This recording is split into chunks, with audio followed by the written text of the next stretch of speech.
Right now, the banking sentiment score sits at minus 0.02, with a notable momentum drop of minus 0.41 over the last 24 hours.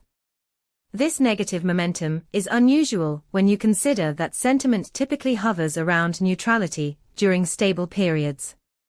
What stands out is that we're seeing a shift in sentiment that hasn't aligned with historical baselines, suggesting a growing unease in banking discussions. This could signal emerging risks or opportunities that you might want to capitalize on.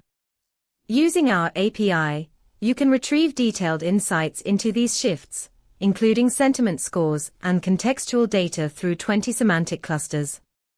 Imagine monitoring these changes in real time for your trading algorithm, allowing you to adjust your strategies proactively based on sentiment trends. For more insights, check out pulsebit.loj enterprise.com/docs.